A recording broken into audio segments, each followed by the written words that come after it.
အာ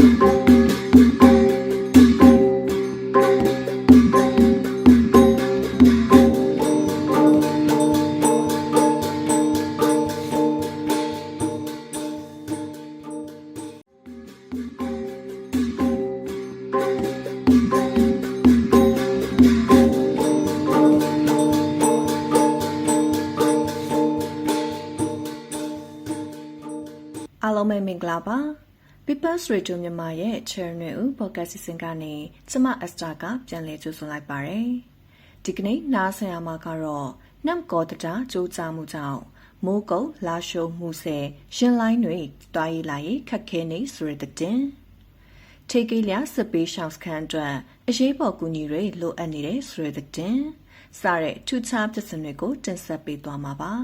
တခြင်းလွှာတွေကိုတော့အင်းငယ်နဲ့ဖူတာကပေးပို့ထားပါရဲ့ရှင်။ရှမ်းပြည်မြောက်ပိုင်းကြောင်မဲမြို့နယ်မိုင်းလုံမြို့အဝင်ရှိနမ်ကောတတာကြိုးစားမှုကြောင့်မိုးကုတ်လာရှိုးမှုဆဲရင်လိုင်းတွေတွားရေးလာလေခက်ခဲလာနိုင်တယ်လို့ရင်လိုင်းတာဝန်ရှိသူတွေကပြောပါတယ်။ဇွန်20ရက်နေ့မနက်9:00နာရီခန့်မှာကုန်ကားတွေမစင်မချင်ဖြတ်တန်းမှုကြောင့်ကြိုးစားပျက်စီးခဲ့တာဖြစ်ပြီးလက်ရှိမြေပြင်မှာဖြစ်ပွားနေတဲ့တိုက်ပွဲခြေနေတွေရလက်တလောပြုတ်ပြတ်နိုင်ဖို့မဖြစ်နိုင်သေးဘူးလို့ဆိုပါတယ်။ဖြတ်တန်းသွားလာခဲ့တဲ့ရမောင်းတူကလမ်းခြေနေနဲ့ပတ်သက်ပြီးအခုလိုပြောပါတယ်။ကွင်းလဲမှာအဲ့တရားပေးနေမယ်လေတရားပေးလေးနေမယ်ရေထဲကနေဖြတ်ရတာကုန်ကားကြီးတွေဘက်ဖိုးတွေကြာရင်အဲ့ဒီအောက်ကနေသွားခိုင်းတာပေါ့အဲ့ဒါကိုမသွားတော့ဒီတရားပေါ်ဆိုတာအဝိတ်မခံနိုင်ဘူးဒီဝိတ်ကားရဲ့အဲ့မှာကားမြင်နေတယ်မှာနေရမှာမဟုတ်ဘူးလက်တလောချိန်နေရ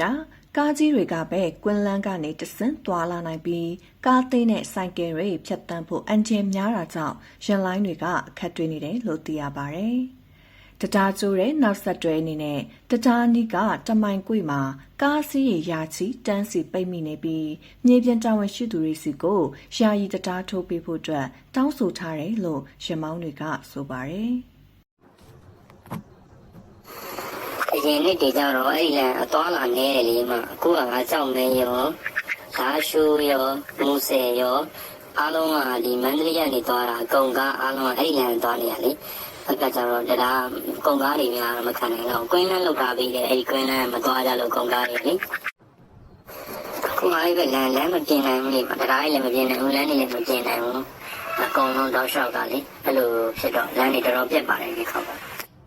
နမ်ကောတတာပျက်စီးမှုကြောင့်မူဆဲလာရှိုးမန္တလေးရင်လိုင်းနဲ့ကုန်ကားတွေအဝင်ထွက်နှဲလာနိုင်ပြီးကုန်စည်ဝင်ရောက်မှုကြန့်ကြာခြင်းခီးတဲ့ရီလန်ခီအချိန်နောက်နေခြင်းရက်ရှည်ပြတ်တောက်ခဲ့ရင်ကုန်စည်တွေဈေးတက်လာနိုင်ခြင်းစတဲ့အခက်အခဲတွေကိုရင်ဆိုင်ရဖွယ်ရှိတယ်လို့ရမောင်းတွေကခန့်မှန်းထားကြပါတယ်။နောက်ထပ်တင်ဆက်ပေးသွားမယ့်သတင်းကတော့ကယားကီယနီပြည်ဒီမော့ဆိုမြို့နယ်အနောက်ဘက်ခြမ်းရှိထေကီလျစပီးရှောင်းစကန်အတွက်အရေးပေါ်ကူညီတွေလိုအပ်နေတယ်လို့စပီးရှောင်းကူညီရေးဖွဲ့စည်းတာဝန်ခံတွေကပြောပါတယ်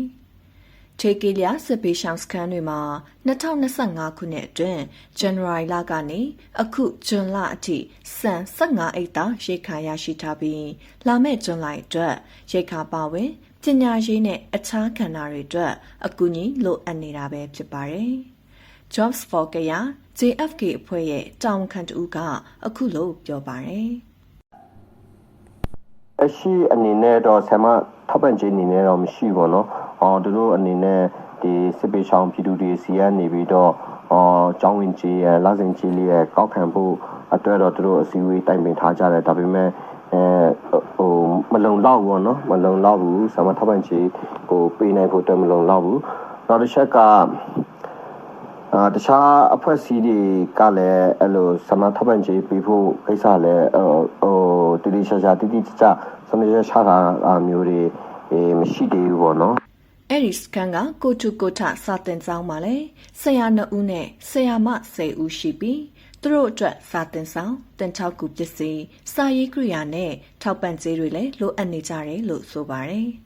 ဒါအပြင်စကန်ကိုတွာလာရမှာလဲ45မိနစ်ခန့်လမ်းလျှောက်ရတဲ့အပြင်ကားနဲ့လည်း2နာရီခန့်တွာလာရတာကြောင့်73စီကူညီလည်းလိုအပ်နေတယ်လို့ JFK အဖွဲ့ရဲ့တာဝန်ခံတူကဆက်ပြောပါတယ်ဟုတ်တယ်ဗျအခုချိန်ဒီကျွန်တော်တို့ပြည်နယ်မှာ73စီပြတ်တောက်နေရပါတော့ပြတ်တောက်တဲ့အပြင်ကို ရောက်လာရင်လည်းအနေချင်းရောက်လာတာပေါ့ဒါပေမဲ့စီကတော့အဆမတန်ကြီးမြင့်နေရပေါ့နော်ဒါအားကြီးရပေါ့နော်ဒီစီကိုငါးကလန်တပုံးဆိုရင်တသိန်းကျော်တယ်ပေါ့နော်တသိန်းခွဲလောက်ရှိနေပြီပေါ့စီတပီပါဆိုရင်15သိန်းလောက်ပေါက်နေရပေါ့နော်အဲဒါကြောင့်မလို့ကျွန်တော်ကုညီလောက်မှလည်းတော်တော်လေးအခက်ခဲဖြစ်တယ်ပေါ့နော်တခြားကဏ္ဍတွေလည်းအများအခက်ခဲဖြစ်တယ်ပေါ့